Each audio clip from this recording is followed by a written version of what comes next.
Hello, SWIC Earth Science students, and welcome to the last recorded lecture of the term. So this week we are going to be talking about climate and climate change. So this is chapter 20 in your book, which is World Climates and Global Climate Change. This is one, it's probably very important to read your text for the Pearson work because your text will spend a lot of time defining each climate and what makes it different. Honestly, I really don't care that much about what is climate X versus climate Y. I care more about how climate changes and how climate is impacted by the global system. So I place this at the end of the term because I think it's a nice wrap up. Earth system science is the study of how the planet works as a system, and honestly, climate is the perfect example of that. So the components are all linked and interact on a global scale. So we're looking at the atmosphere, we're looking at the oceans, the land, the biosphere. All this works together, and climate shows how all these things work together. So weather versus climate. We've discussed this already. Weather is going to be our short-term, immediate atmospheric conditions. It constantly changes. Whereas climate are the long-term patterns in temperature and precipitation across a region. So climate will change slowly. We are looking at how things vary seasonally, not just daily. So it's not a single moment, it takes into account the entire seasons. So this graphic is showing us the temperatures for different temperatures for one location, across the year. So we go from January to December. We have the record highs, the record lows, and then the average highs, the average lows. So weather would be the individual change from day to day, month to month. And do we have a record high today? Do we have a record low today? Climate is looking more at those averages. What is the long-term pattern? So Earth's climate is influenced by many things. We are going to be impacted by the amount of water available, the amount of energy available, where we're at. So we see patterns based on location, and that location is going to be very much dependent on how much light we get. So Earth is in balance, the energy is in balance. Our energy is going to come from the sun as electromagnetic energy, so it's radiated as a wave. The wavelength will determine the energy and the color in the case of visible light, and this is what we call the spectrum, the EM spectrum. The energy can either be redirected, which is also called reflected. It can be transmitted, which means it moves through the atmosphere, or it can be absorbed, which means it causes molecules to vibrate. The ratio of reflected to absorbed is going to be an indication of the temperature, and that's what's called albedo. So high albedos means that we have a larger amount of reflected compared to absorbed. These happen with light objects, and so this will cause the temperatures to lower. Low albedo dark objects will have lower amounts reflected, it will absorb more, and it will cause the temperatures to increase. So this is the idea of putting a silver window cover in your windshield. That light color reflects more of the heat, so it'll lower the heat in the car, or lower the temperature in the car. The snowball Earth was an example of a runaway system of high albedo, that once we start developing ice, that will reflect more of the energy, which will drop the temperatures, which will allow the ice to expand, which will reflect more of the energy, which will drop the temperatures, allowing the ice to expand more. We see the same thing can happen once we start exposing dark material that will absorb more energy, which raises the temperatures, which will melt more ice, which will expose more dark material, which absorbs more energy, which raises the temperatures. So we can see it go in both directions. When I have done field work in Antarctica, McMurdo, the big U.S. station, is on volcanic material. It's very dark basaltic material. So when that material started being exposed around the 60s or so, that dark material absorbed a lot of heat, which would melt more of the snow, which allowed more of the dark material to be exposed, which melted more snow. So we saw basically in a small area that same impact. the climate is going to be based on this energy budget. So it's a very complicated system that's very easily subjected to change. Much of the climate is going to be impacted by what's happening in the atmosphere. So the atmosphere is going to determine how much of that energy makes it through the atmosphere, how much is bounced back out to space, how much makes it through the atmosphere to the surface, but also energy that's trying to leave the planet. It can get trapped in the atmosphere as well and bounced back. So we're going to see that today. That's called the greenhouse effect. So the atmospheric layers can be very important for climate. So the Earth's climate is going to be influenced by the sun, so how far away it is, as well as the amount of activity. Also the sun, the angle that the sun rays impact the Earth, which is going to be dependent by our latitude. Our atmospheric composition, so that's going to determine how much how much energy can make it through in both directions, to the surface or to space. Ocean currents will be very important. They're also very complex. They help regulate global temperatures. Topography has a local impact. So we have different climates depending on what our topography is. Altitude is very closely related to topography. Again, the top of a mountain is going to have a very different climate than on a seashore. So the sun is what provides all of our energy. It radiates energy out to space in all directions as EM radiation. How much energy the sun outputs is fairly standard, but there are periods of time when we have additional output. So during solar storms, we get additional output. Most of the impact of the sun is going to be the amount of energy received due to the distance.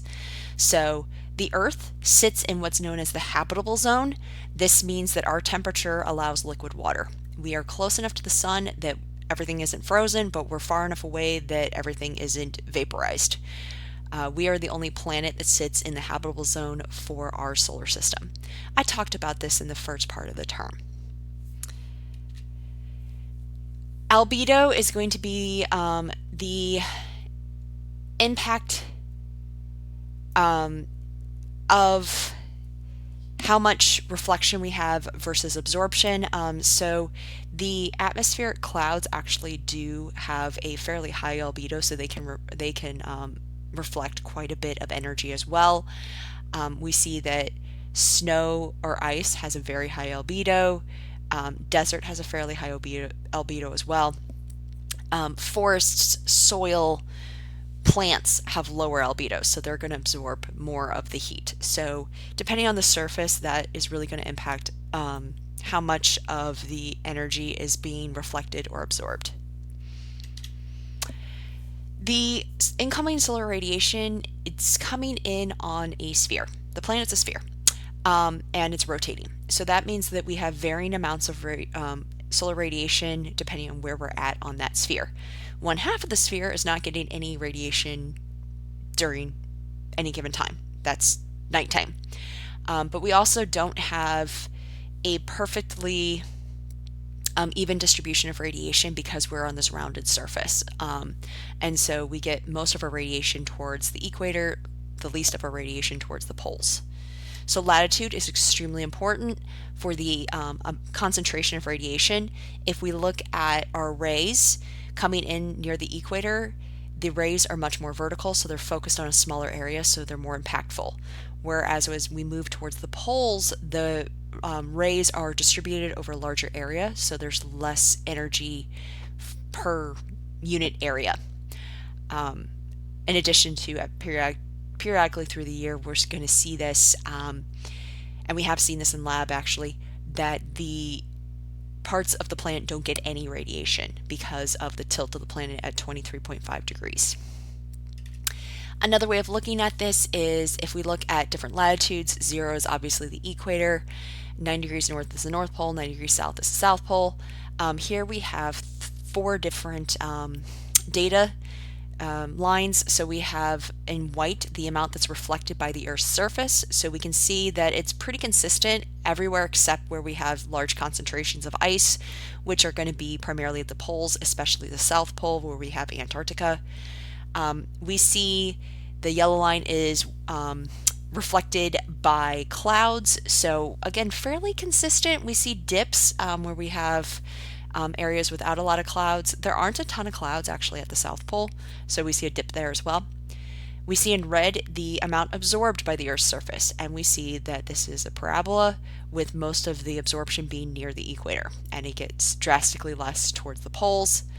And those three together basically will add up to the amount that's arriving at the top of the atmosphere, which is in orange. We can see that we get more energy at the equator still, and then we remove from that orange line the yellow and white lines that are reflected energy to equal the red line. And so the orange line is pretty much mimicking the shape of that red line. So again, we see that we have most of our energy is going to be at the equators. The least is going to be at the poles.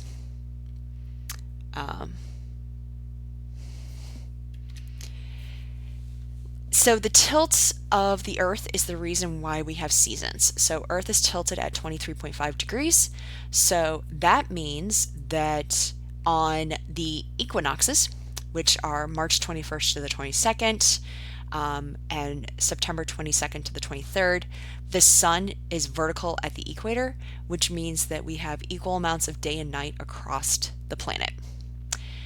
When we move from March towards, we have equal amounts of day and night. And then our days will either get longer or shorter until we hit the longest and shortest days of the year. So if we're going from the March equinox until the summer solstice, which is June 21st to the 22nd, that is the longest day of the year for the northern hemisphere. Note this is northern hemisphere. The days are getting longer for the northern hemisphere. And then once we pass that point, they will start getting shorter until they hit the December solstice, which is the shortest day of year for the northern hemisphere. It is reversed for the southern hemisphere.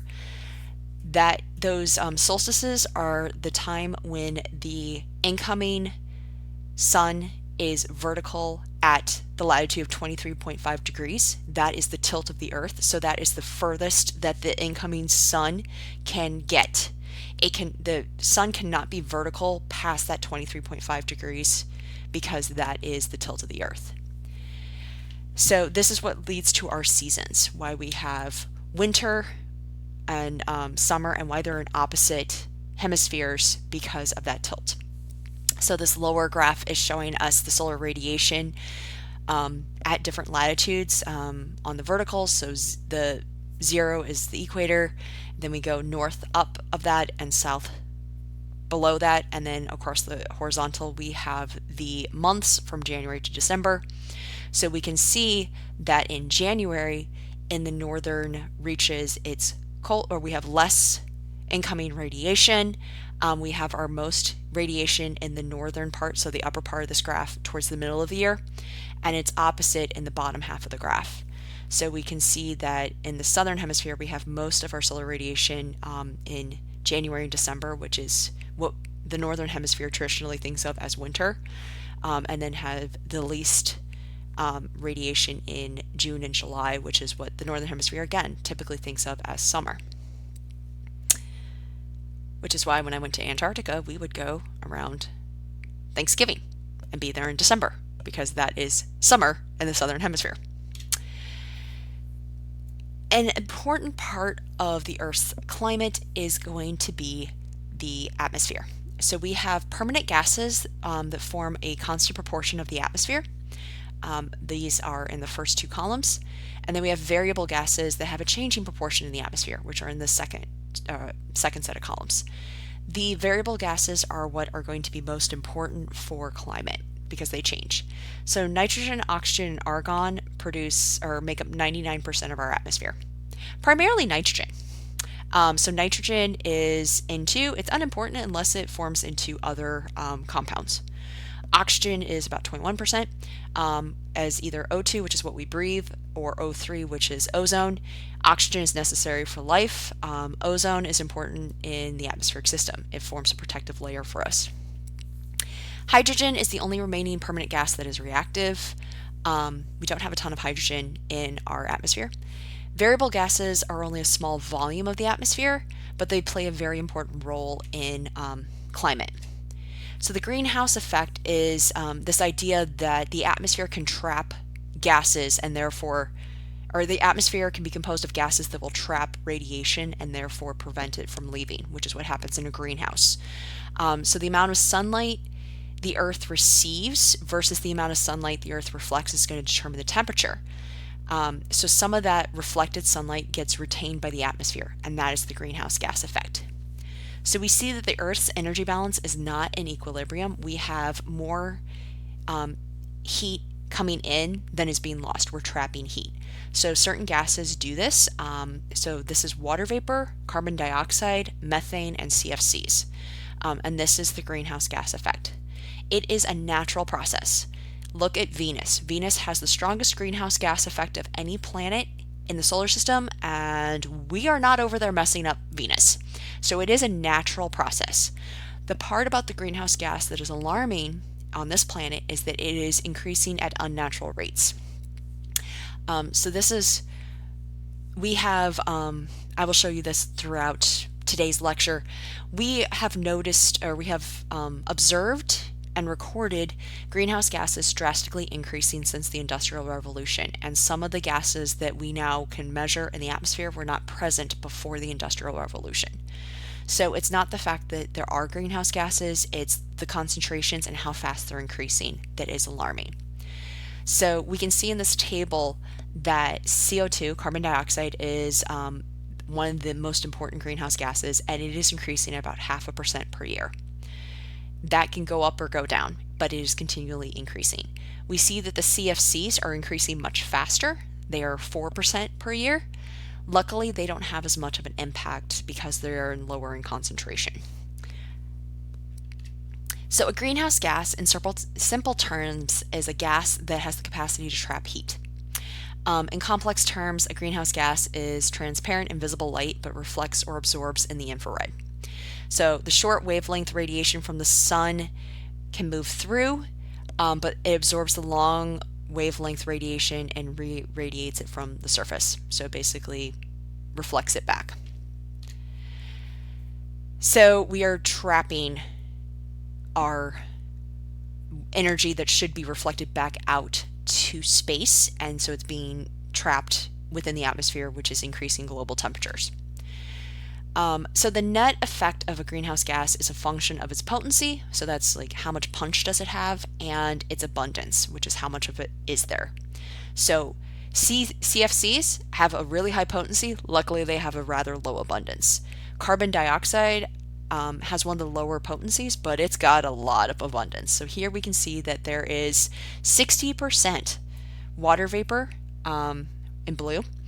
We can see that in red, carbon dioxide is 26%. So water vapor and carbon dioxide make up most of our greenhouse gases. Ozone is about 8%. Ozone is important for many things. It is a natural greenhouse gas. We want ozone though. We don't like it when we have a hole in our ozone layer. Methane is about 4.4%. Nitrous oxide is 1.5%, and the others are 0.1%. The others are the ones that are increasing very fast. So here we have several of the greenhouse gases, what their levels were before the Industrial Revolution and what they are in 1998. So we can see carbon dioxide has gone up by more than or close to 100 parts per million in just a few hundred years. It lives in the atmosphere for 50 to 200 years. So we still have carbon dioxide from the late Industrial Revolution in our atmosphere. Its global warming potential is relatively low compared to these others, luckily, because it's the one we have the most of. We move into methane. It's had 1 parts per million increase. ppm is parts per million, so percent is parts per 100. We're looking at parts per million, so these are very small concentrations. Methane doesn't stay in the atmosphere very long, but it does have a higher global warming potential. The ones that are more concerning are things like nitrous oxide.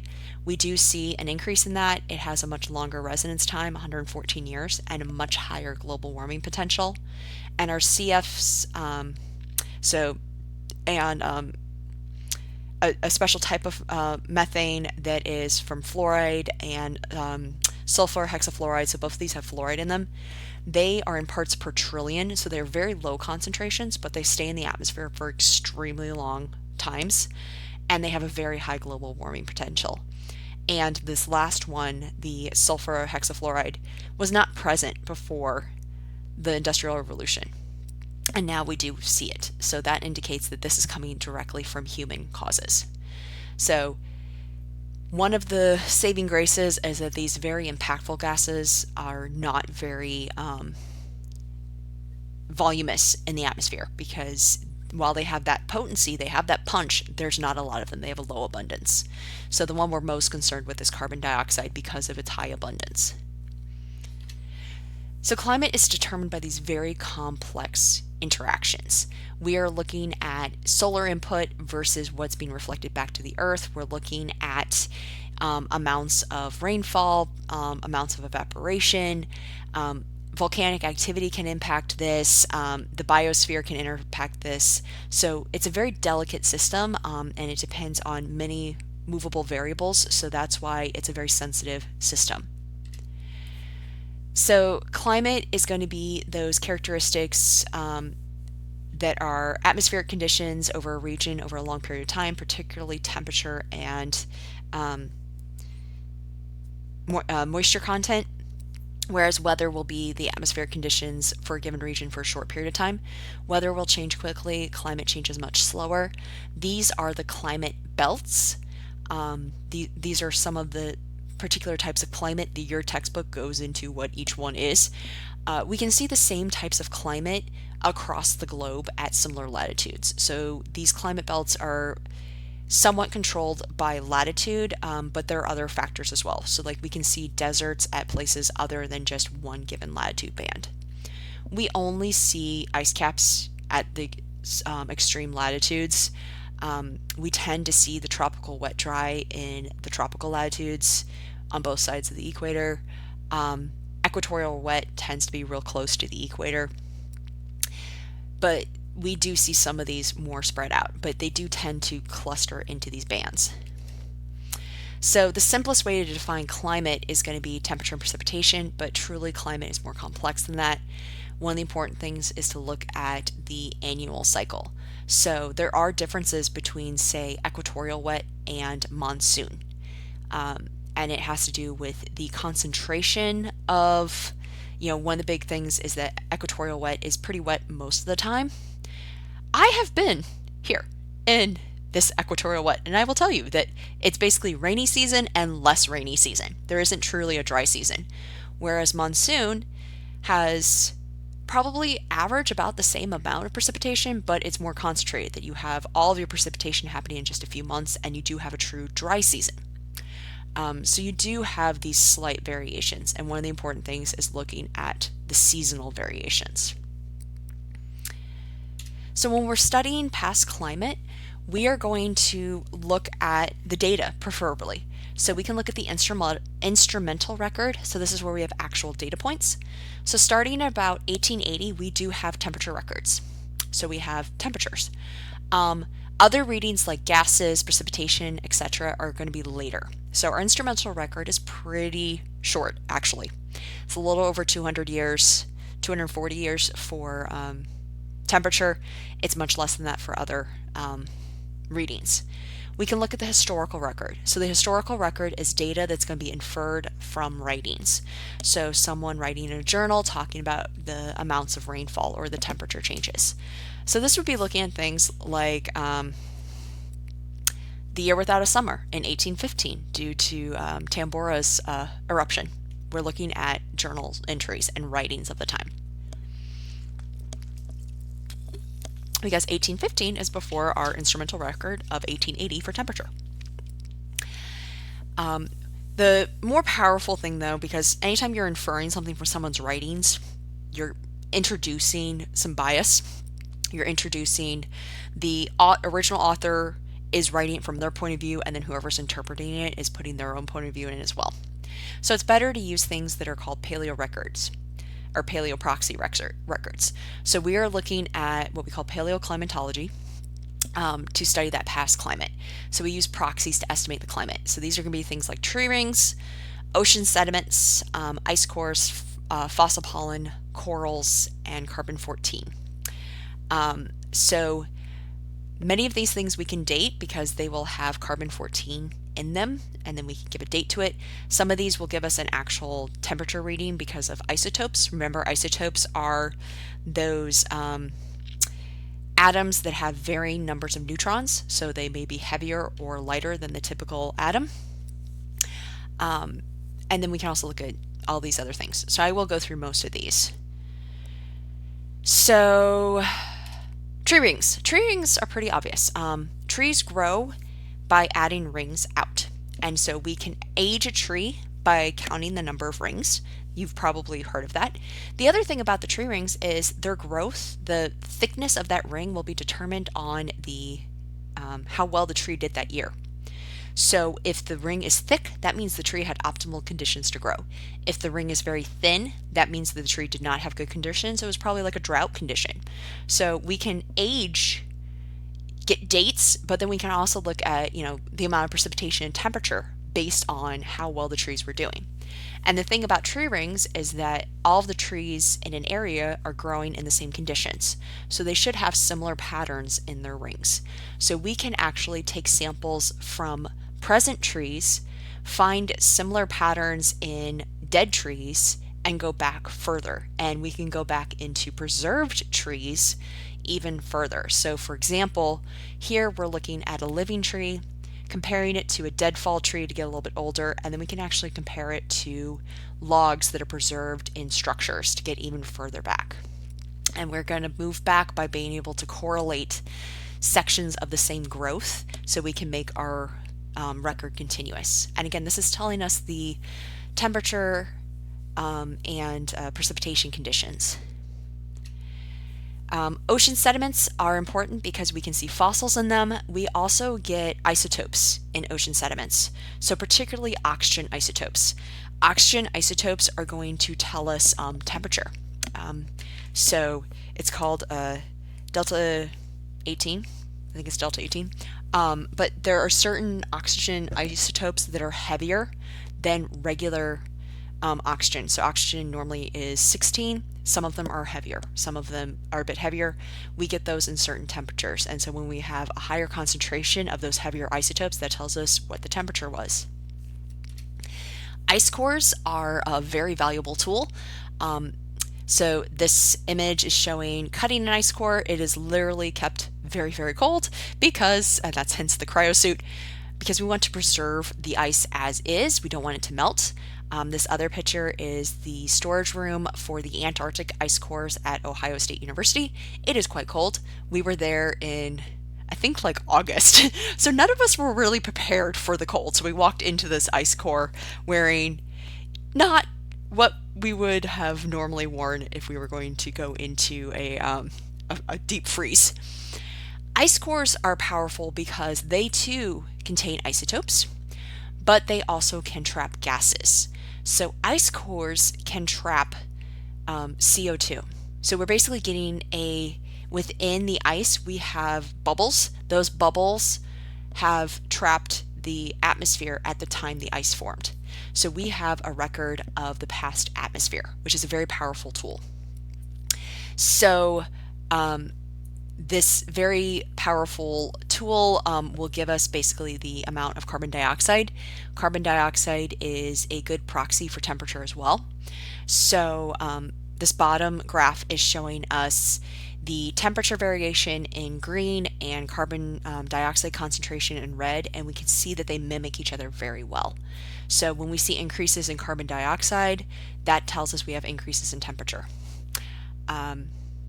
So yes, and I will note this goes back 400,000 years. We can see that there have been past periods that are hotter than right now. Again, the concerning thing, and I will come back to this many times today, the concerning thing about our CO2 concentrations isn't the level of them, it's how fast they're going up. And that's what we see here. So this figure is showing us the instrumental record of carbon dioxide. It does have an annual variation, that's what this zigzag is, but we can see it consistently going up from the 60s to present. That is the solid line. These are direct measurements taken at Mauna Loa Observatory in Hawaii. These or open circles are data from gas um, bubbles in ice. And so we can now go back to 1500 with these data, and we can see that this drastic increase started around 1800 or so, or the Industrial Revolution, and it has gotten much more drastic in more recent years. I'm going to actually go back and talk about some of these other ones. So that was the first three: tree rings, ocean sediments, and ice cores. Fossil pollen obviously is going to tell us about the plant life. So we'll know what kind of plants were present at various times in the past, and that tells us what climate they are, because obviously plants only grow in certain climates. Corals will also preserve oxygen isotopes again, which gives us our temperatures. And then we can look at the abundance of carbon-14, that's the radiogenic carbon, or radioactive rather, carbon, because it will vary due to cosmic ray abundance. So the more carbon-14 we have, that will indicate what our cosmic ray abundance, which tells us about the amount of incoming solar radiation. We can then also link that with dated material in things like tree rings and infer our conditions. So we can get a lot of information about the exact date and the amount of solar radiation coming in. So once we take this data, we then make climate models. So climate models are this idea of trying to determine what the past climate was. So looking, a lot of it's at temperature, mostly it's at temperature. So we're going to make a grid across the entire planet. We're also going to make it vertically into the atmosphere. These are blocks that we call cells, and we are going to use a lot of advanced mathematics to determine what's happening within each cell by determining how things change as we move one cell to another. So these are called boundary conditions. So it's basically defining the conditions as you enter and leave the cell, and we can determine how things change. So these mathematical equations are going to be based on physics that will determine the conditions in each cell. So we run these models backwards to see if they fit past data, and that tells us if we have a good model. And we run these models many times, and we will adjust them as necessary until we fit the data in the past nicely, and then we can run them forward to see what our potential future is. These models get less and less accurate the further away you are from present. We constantly update these with new data.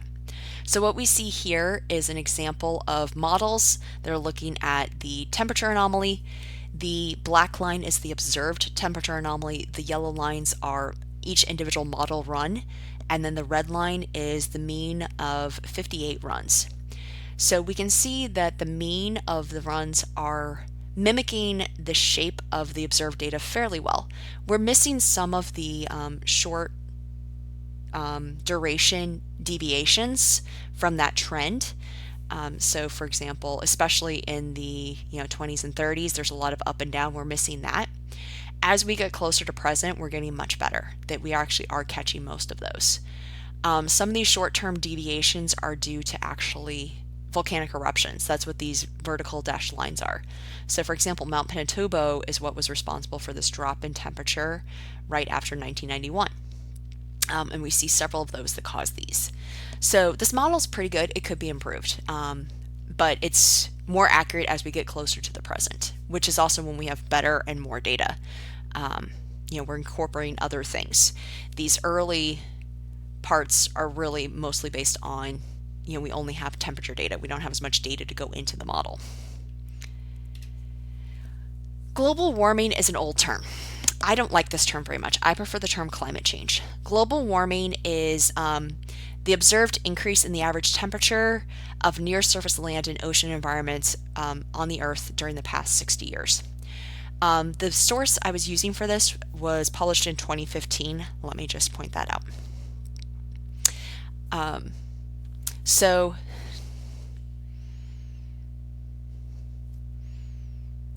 I just realized I haven't actually checked to see if I need to update if my 2022 data is going to be available. Do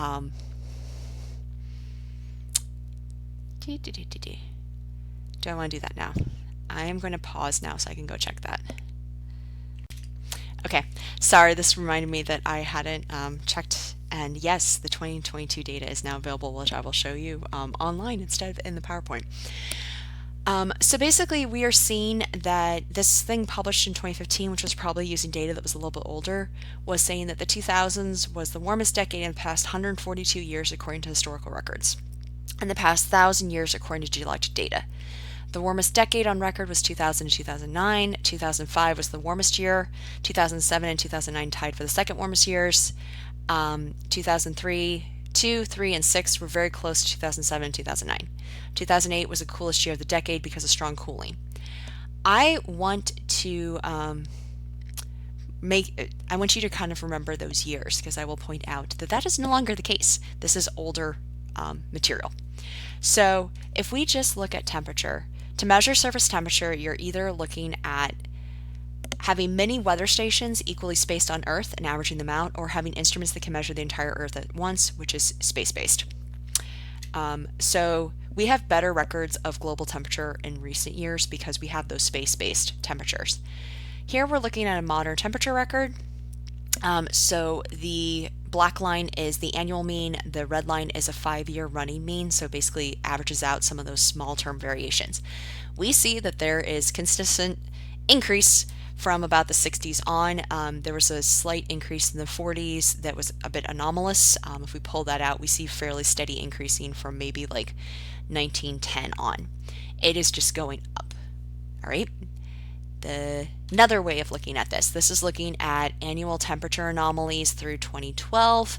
The different colors are indicating whether it's El Nino or La Nina year. We see that they are going up. We see this gradual increase, that we're going up. This is anomaly, so this is difference from average, but the anomaly is getting bigger. And now we're going to look at the 10 warmest years on record. I am going to show you, I think, 3 of these, and then I will pull up the web page to show you the most recent one, because I forgot to update my PowerPoint before I started doing this. All right, so I pulled this data in 2018, or no, 2019. I would pull this data in 2019 because it was through 2018. Note, the only year not in the 2000s was 1998, which is number 10. 2005 and 2009, which were those ones they were saying were really, really hot from the textbook, are 8 and 9 on here. Okay? This is pulled in 2021. So this is through 2020 now. So I missed the one that would have been pulled in 2019. I'm sorry. No. Wait, I'm doing this wrong. This would have been pulled in 2021. I missed the one that would have been pulled in 2020, so it would have just shown through 2019. All right, so now we no longer have 1998 on here. We no longer have our 2009 on here. 2005 is now down. So if we look at this, we've got, let's see here, 13, 14, 15, 17, 18, 19, and 20 are all on here. The only ones not on here are 11 and 12. Okay, now we move to 2021. We've now dropped off that 2005, and 2021 is now on here as well. So all 10 are from the 21st century. Only one is from the first decade, and that's number 10. I said, nope, I'm sorry. That was from this previous one. All 10 are from the 21st century. Only one is from the first decade of the 21st century. That's number 10. Now we have all of them are from the most recent decades. So honestly, the only gaps in the warmest years are going to be 11 and 12 are not on here. Okay. So let me now pull up for 2022. Here's 2022. All right, so this is now through 2022. We see that 2022 is on here. Okay, so our previous one, 16, 20, 19, 15, 17, that didn't change. Now 2022 is hotter than 2021, and so we've pushed 2013 off of here. So this is a pattern, okay? So we can basically see that if we look at 2018 and 2020, we've dropped out those two really hot years according to the textbook, and we've added both 2019 and 2020. If we look at all three, now we're adding 2021. If we added 2022, it fits right in here. I don't know how else to point this out. If every year in the past 10 years has been a warmest year in the top 10, that tells you something. That really does tell you something. All right, our modern temperature record. Here's another way of showing this. So we're looking at the global land surface temperature. It goes up. We're looking at the sea surface temperature. It goes up, but it's not as drastic. We're going to see that the oceans are a reservoir for temperature. They change more slowly, which is going to be important because that's going to impact how fast we see changes in our climate. Here's another way. This is looking at direct measurements versus satellite measurements. All of them are showing this increase in temperatures. Okay, the take-home message here: temperatures are going up. They're not the hottest the Earth has ever seen, obviously, but the thing that's alarming is how quickly they're going up and how steadily. So changes through time, we are seeing that there have been previous hot periods, even hotter than now. Cycles of change are normal. That's natural. The fact that we're seeing this fast change directly correlated to human activity is what's alarming. So we're seeing drastic increases in carbon dioxide since the beginning of the Industrial Revolution. This is an anthropogenic, human-caused greenhouse gas increase. So before the Industrial Revolution, we were at 280 parts per million. Now we're about 400 parts per million, and we could be at like 450 by 2050. There are many, many varying estimates. So these are showing us it's not just carbon dioxide, it's also the nitrous oxide is showing the same thing. That's in black. The methane is showing the same thing in blue, and then carbon dioxide. If we look at past temperatures, these graphs over here are showing us past temperatures in increasingly smaller increments. So this is the last 800,000 years. This slightly darker orange will show you the extent of the next figure. So we can see these regular ups and downs. There are periods where we have been quite a bit hotter than we are now. If we look at the most recent 150,000 years, which is just here, we see that there was a period about 120,000 years ago, 130,000 years ago, that was quite a bit hotter than now. If we look at our current, or this is going to be now the last 18,000 years, there was a maximum in the Holocene that was hotter than it is now.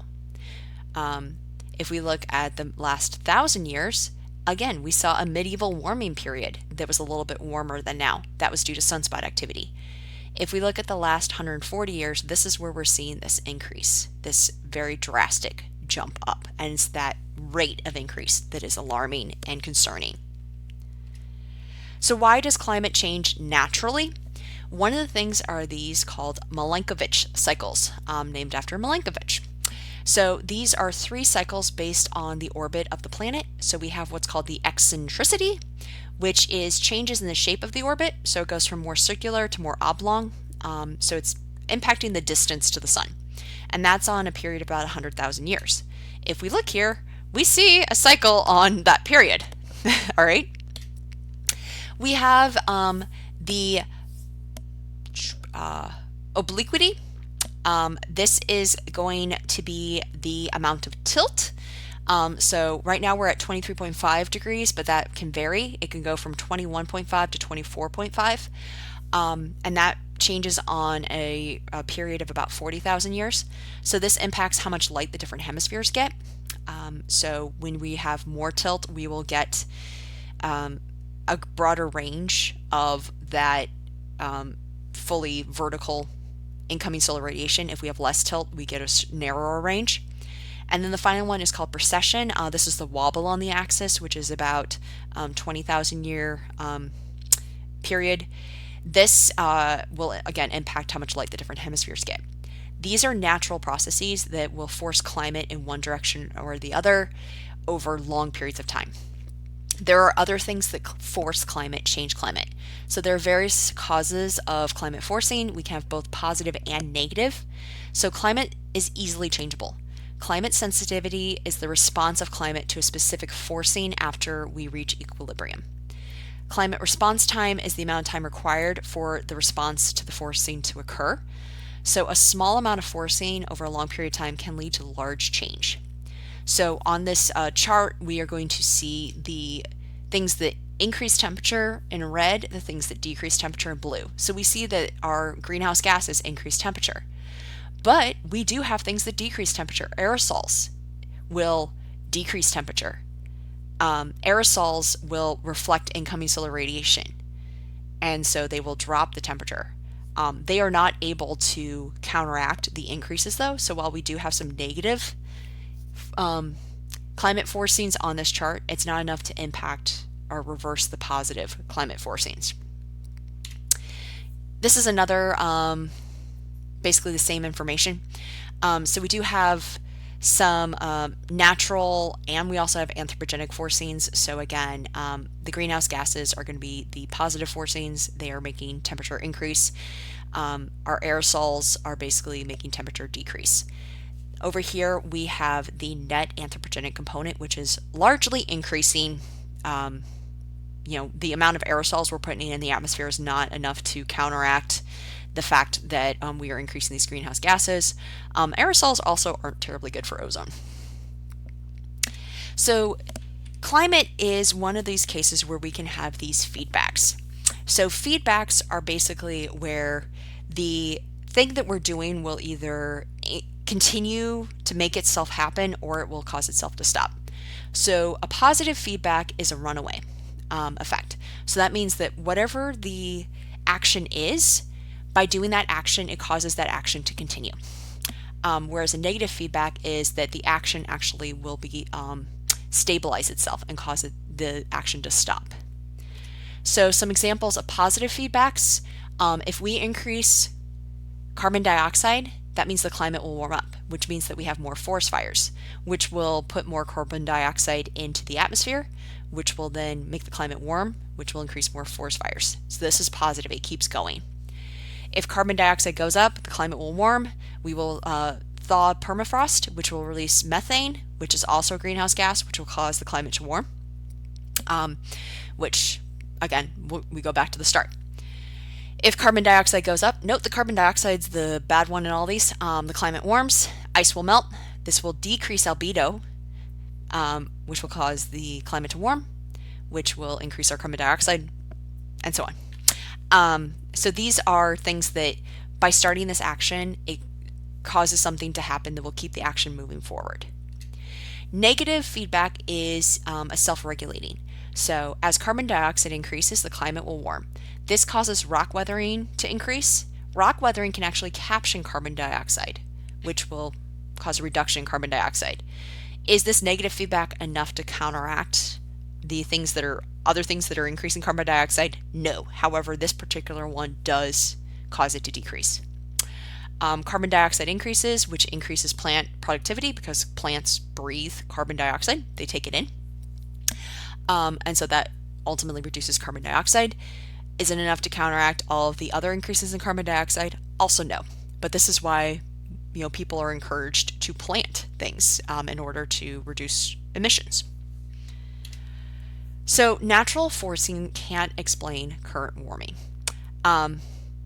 So here we see that the observations of temperature are in black, and models using only natural forcing, which includes volcanic eruptions, are in blue. They don't match.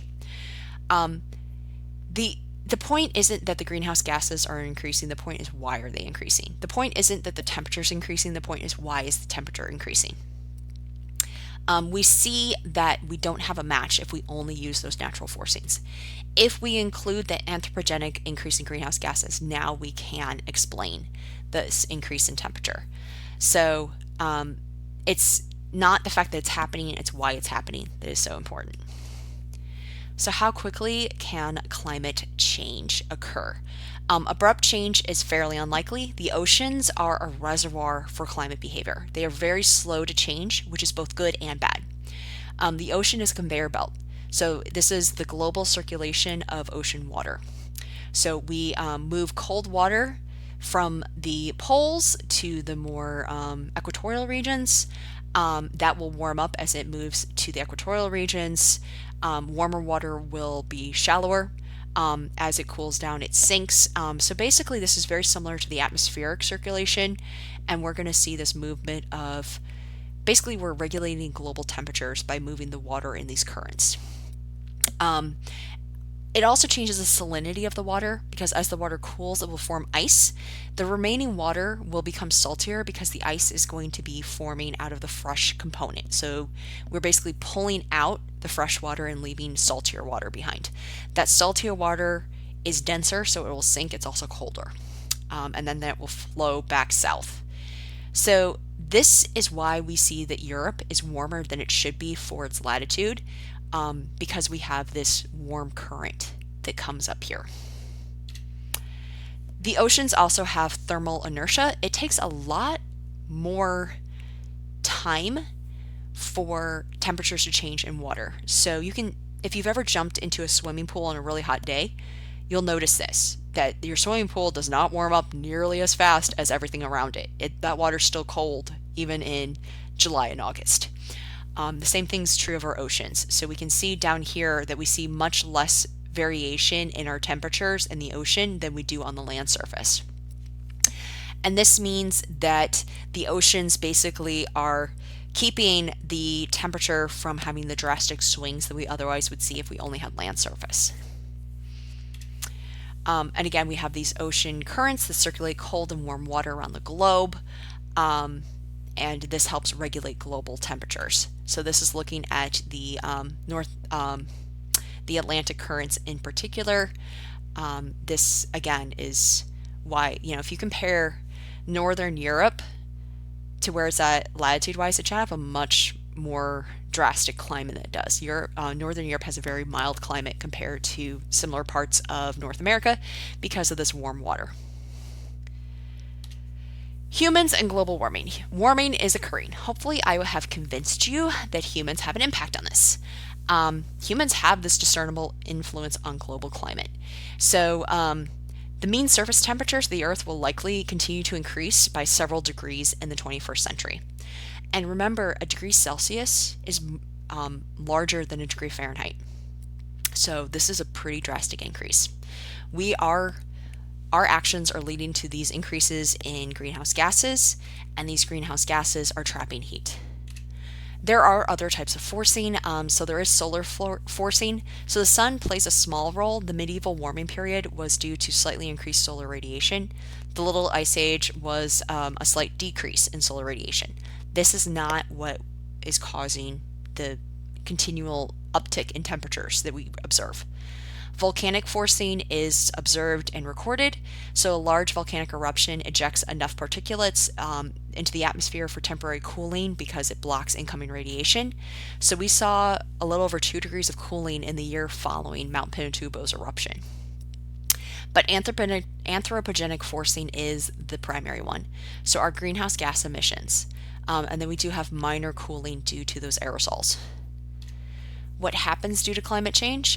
Even if we completely eliminated all greenhouse gas emissions today, we would still see warming for several decades because of oceans. That ocean is a reservoir. So what we're seeing right now is actually due to the actions from years, a decade or more ago. If we were able to completely stop everything, we wouldn't see that impact for years to a couple decades. One of the impacts is going to be sea level rise. So we're losing water in the cryosphere. We're losing ice. So that ice goes into the ocean, which makes the ocean rise. If we look at this map, we see the coasts that are vulnerable to sea level rise. And many, many populated areas are on these coasts. We'll see changes in weather patterns. So we will see more increased storms intensity. We're already seeing this with hurricanes, that we're seeing more and more hurricanes every year because the temperatures of the oceans are rising. We're going to see more droughts. We'll see more fires. So weather will get more and more extreme. We're also going to see biosphere changes, so ecosystems will change, ocean acidification, the oceans will get more acidic.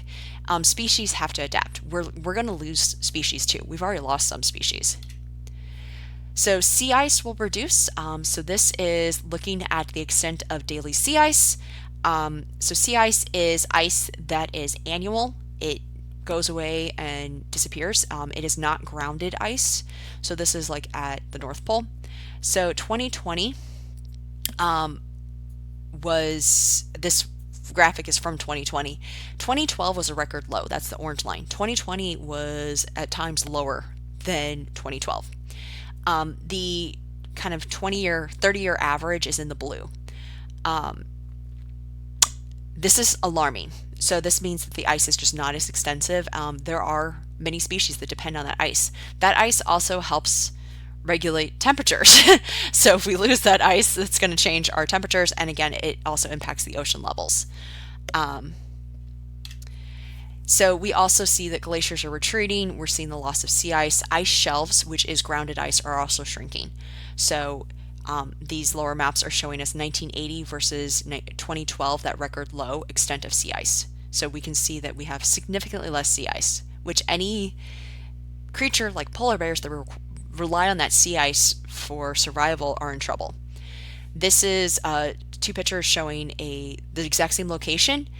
This is the glacier that used to completely fill this fjord, and now it's no longer there. This is showing us Greenland, which is an ice sheet. So we are seeing the 1992 melt extent in light pink. The 2005 melt extent is in the red. We can see it's significantly greater. So when we start melting these glaciers, we're exposing the darker material underneath. This is one of those positive feedbacks. So sea level is going to go up. This is going to be due to the increased ice melting and adding more water. Also, warmer temperatures will make the water expand slightly, and that will make sea level go up. So warming of the ocean will cause an expansion. We are also seeing increased temperatures to a 3-kilometer depth since 1961, which is a problem for things like hurricanes. This is accelerating. So the estimates for this greatly vary. They don't always match our observations. So these estimates are important for determining how far onto the continent the water will come. This is going to be very important for determining what parts of cities and what cities are impacted. Coastal erosion is going to increase. Some cities will be underwater. Small islands have actually already disappeared, and more will disappear. So this is showing San Francisco, which honestly is probably not nearly as far at risk as some of the other cities. The airport's in trouble, but most of San Francisco is probably not in terrible danger, whereas places like New York, there's some problems there. It's very low lying. Weather patterns will change. There's going to be changes in the frequency and intensity of storms. So when we're seeing these above average seawater temperatures, that can increase our hurricanes. It also impacts El Nino, which is a naturally occurring event that is due to our atmospheric and oceanic patterns. So it's based on the temperatures of the sea surface. And so as we're changing the temperatures of the sea surface, just in general, we're going to see more El Nino conditions. And El Nino will increase natural hazards in certain areas. So we have droughts in areas that normally get rain. We have flooding in areas that typically don't have significant amounts of water. And then we also see increasing hurricane and other storms.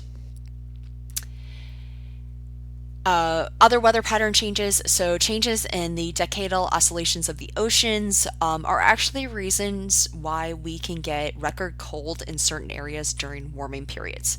So remember that ocean water is moving about the hot and cold. And so we can get very, very cold periods within these overall hotter periods during this type of an event.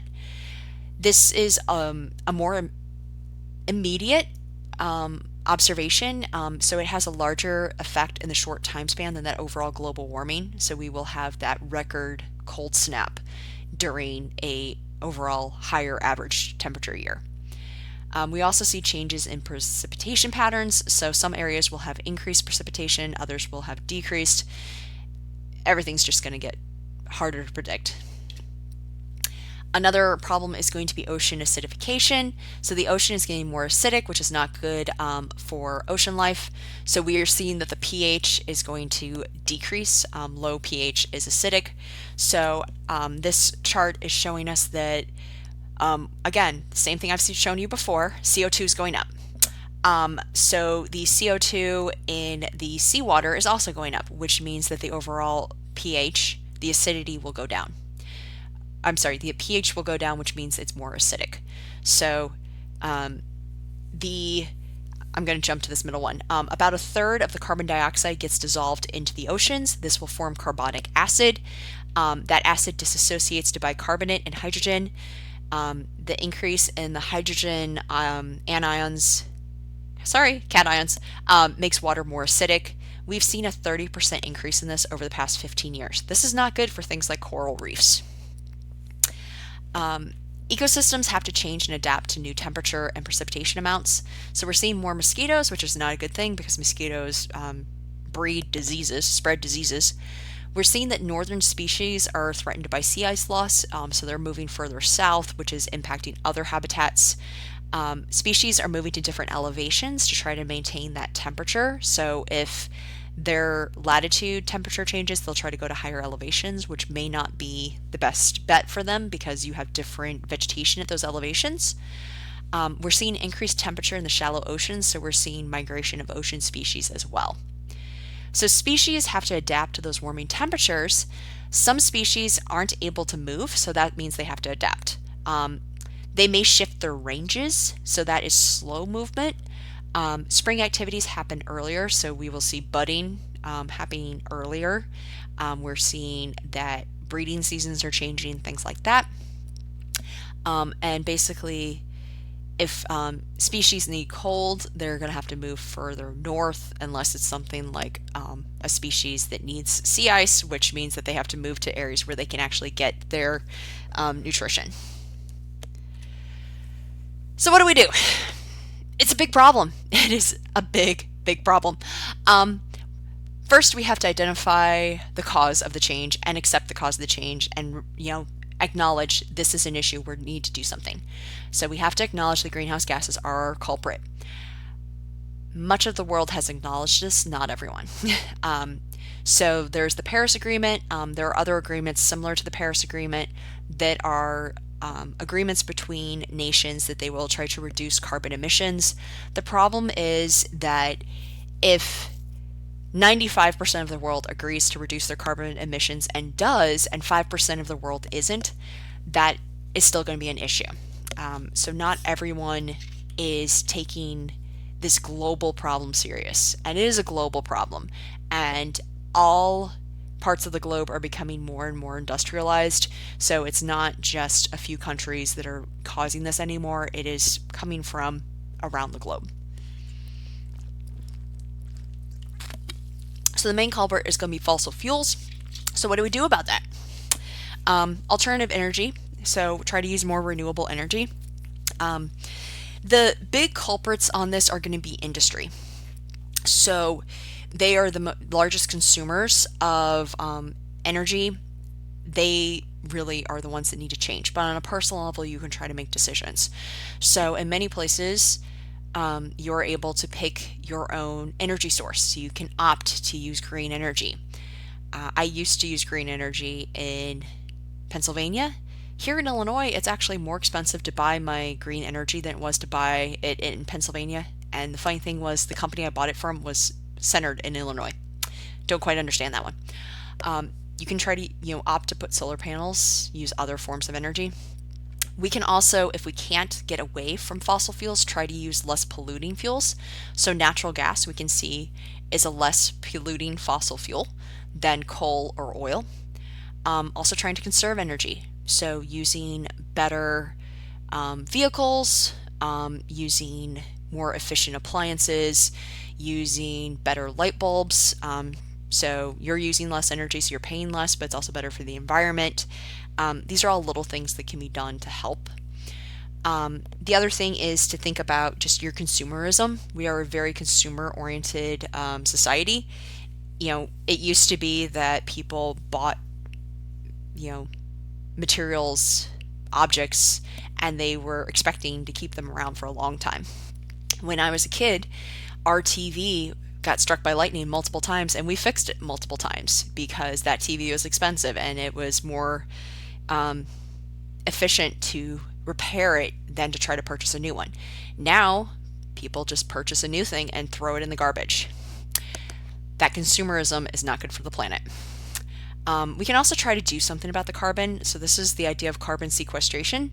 So, for example, planting trees helps with the carbon. Trying to find other ways that we can capture carbon. One of the ideas is to inject liquidized carbon dioxide into played out gas and oil fields. Some of these things work, some of them don't. There are many, many ideas. But the more important thing is to try to reduce the amount of carbon going forward, and then we can try to figure out about the carbon that's there.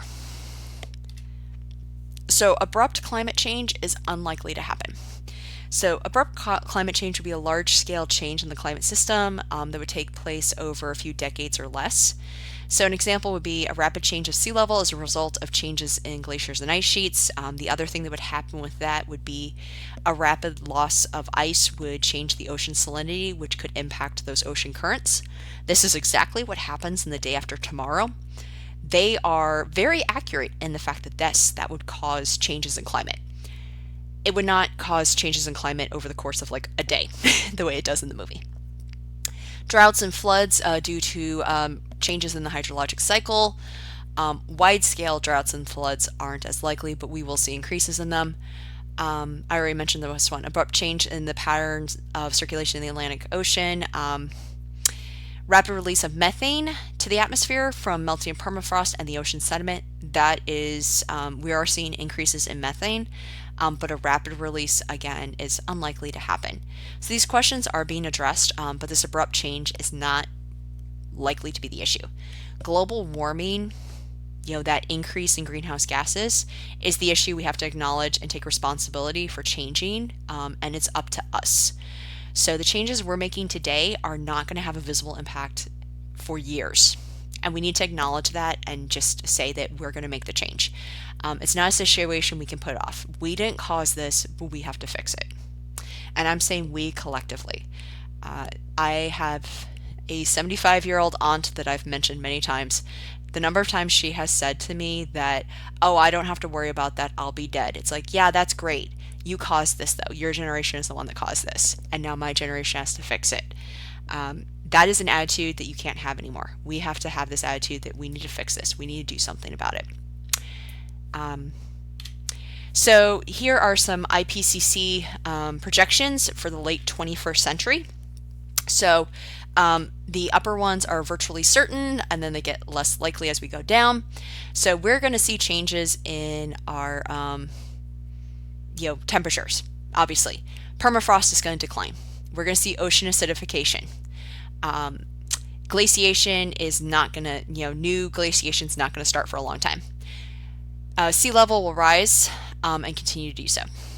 So the one thing I might not agree with is that they say that the tropical cyclone activity is going to increase is about as likely as not. I think that we've already seen the number of storms increasing, so I think that this should be higher up on the list. But these are some of the things that we can expect to see. We luckily it's not likely to see the ice sheets completely collapse. That's a good thing, because if that happens, we're going to have a lot of issues. But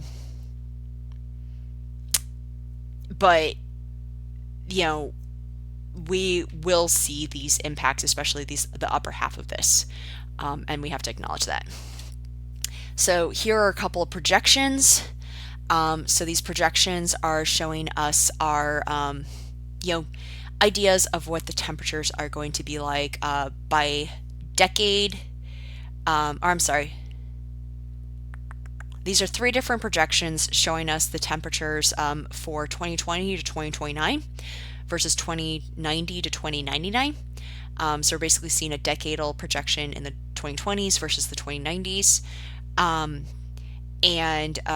then we're seeing what the probabilities of these are. So basically, all of these are showing us increased temperatures everywhere.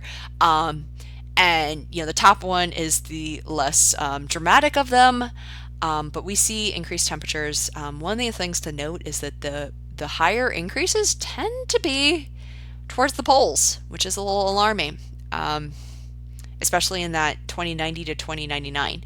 That it seems like the increases in the equatorial regions will somewhat stabilize. But we see those higher increases definitely in the poles, which is going to impact our ice. When asked by this question, do you think human activity is a significant contributing factor in changing mean global temperatures? Yes, no, I'm not sure. The lighter blue colors are the more knowledgeable on climate. So the lightest blue are people who are acknowledged climatologists and actively publish on climate change.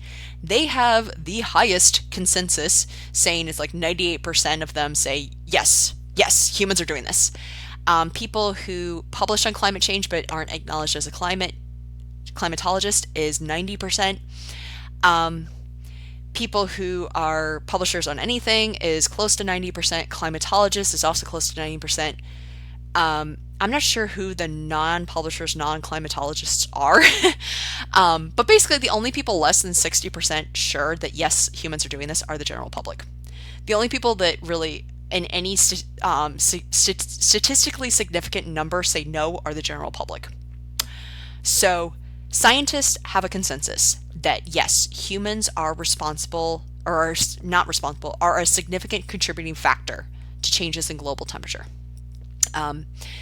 It is accepted by the scientific community. There are maybe like one or two people who, are trying to say no to it, but they don't have supported evidence. So the peer-reviewed research is saying this is happening. So that's why I'm presenting it this way. Also, this is what I believe, but I'm saying it because this is what the peer-reviewed research says. So I am going to pause now so I can pull up the video. Okay, so here is the pre-lab video for global climates. It's fairly short. It's only about 6 minutes. Hello students, welcome back for another pre-lab video. This is Callan Bentley, and this week in lab we're going to be talking about climate and investigating the major categories of climate around our world. In some places the climate is warm and wet. In other places it's warm but dry. In still other places it's cold and wet and cold and dry. And there are plenty of other varieties as well. We can get a sense of the climate in any specific location by paying attention first to temperature and then to precipitation. So here's an example of temperature. This is for a single location. Over the course of a year, you can see for each month the average daily high, the average daily low, and then the record daily high and the record daily lows are all plotted. So basically you have 12 months and then you have 4 different lines of data here. And you can see how they're all higher in the middle of the graph in the summer, and they're all lower towards the edges of the graph in the winter. One of the exercises this week in lab is going to have you take a look at a series of weather stations and look at their temperature over the course of the year. You're going to be asked to evaluate which of these stations is in one of several locations, whether it's on the East Coast, on the West Coast, or up at high latitudes. You're going to need to pay attention to the patterns that the numbers depict, and it may help to graph them. But climate isn't only about temperature. Precipitation is part of the picture as well. No matter where you are on Earth, things such as latitude, the proportion of land versus water, the geographic position on a continent, including the prevailing winds, and the presence of mountains or other highlands that might block weather systems, as well as ocean currents, those are all going to be part of the picture, as well as the large-scale circulation in Earth's atmosphere. So for instance, the subtropical highs, where descending arid air from higher in the atmosphere creates bands of desert. We're going to be able to take all these factors into account and depict a region's climate using a graph like the one you see here in front of you. This is called a climograph. And the climograph shows two things. It shows temperature as the red line that you see going across the middle, using the scale of degrees Celsius on the left. And then it also shows precipitation in millimeters with the blue bars along the bottom. So the mean monthly temperatures are shown in red, monthly mean precipitation shown in blue. We could also get rid of the blue bars and just connect the tops to make a line, and we'd have essentially a red line and a blue line. The red line again showing the temperature and the blue line showing the precipitation from month to month. So you're going to find that that's going to be the easiest way to depict this information as shown on a series of climographs that you'll be evaluating as one part of this week's lab. A graphic that you'll find in your lab manual depicts the various climates around the world and has them classified according to the Köppen system. The Köppen system has 6 major categories of climates: humid, tropical, dry, humid mid-latitude, a mild winter, humid mid-latitude with a severe winter, polar, and then highland climates. The patchiness of their shapes on the graph depends on some of those variables that we talked about earlier, such as latitude, the presence of mountain ranges, ocean currents, and so on. You're going to break down each of these major categories into subcategories. So, for instance, we see humid tropical climates are climate type A, and then there are subcategories such as AF. Every month of the year has 6 centimeters of precipitation or more. Or an AW, which means it has a well-defined winter dry season, and so on. You can see here the details for B, dry climates, C, humid middle latitude climates, D, humid middle latitude climates with severe winters, and then polar climates, E. Here's some examples of the variation just within one of those categories. So again, the letter A is the Köppen system classification for humid tropical climates. Here are 3 different humid tropical climates: Iquitos, Peru on the left, Monrovia, Liberia in the middle, and Normanton, Australia on the far right. So you can see here that both Iquitos and Monrovia have more or less constant temperatures over the course of the year, whereas Iquitos has more or less constant rainfall, and Monrovia has a very clear dry season. Normanton, Australia also has a very clear dry season, but you can see that varying along with the precipitation is a variation in temperature. So these patterns that you observe on these climographs are characteristic of these different climates. AF versus AM versus AW. Let's take a look and see if you can figure out which one this is. We've got temperature on the left in degrees Celsius, precipitation in centimeters on the right. You can see we've got more or less constant temperature over the course of the year, and we've got a well-defined dry season plus a well-defined rainy season with a peak of rainfall. That would be one of those AM climates. A short dry season, precipitation in the driest month is less than 6 centimeters. So that's just like the Monrovia, Liberia chart that we looked at a moment ago. See the similarity in the pattern between those two. Because there are a lot of details on that graphic describing the Köppen system of climate classification, here's a flow chart to help you work your way through it. Basically, you should start off by asking if the data meet the criteria for E climates. And if they do, then basically it's quite simple and you determine which E climate. And if not, then you go down to this part and you start asking yourself these questions. The answers to those will direct you on down the chain of decision making to determine which climate it is. This flowchart and that classification system that we just looked at are going to help you determine which of the climates you're dealing with here in this week's lab. I wish you luck on your climatological detective work here. Have an enjoyable lab, and I'll see you back here next week for another pre-lab video. So you won't see him back next week because this is our last week. It's been a joy to have all of you in class. Thank you for making it through my soapboxing this week. And make sure to review all of the material for the final exam because the final exam will be cumulative, remember. So look over your past exams, your past quizzes, past labs. Those will help you a lot. So that's it for Introduction to Earth Science.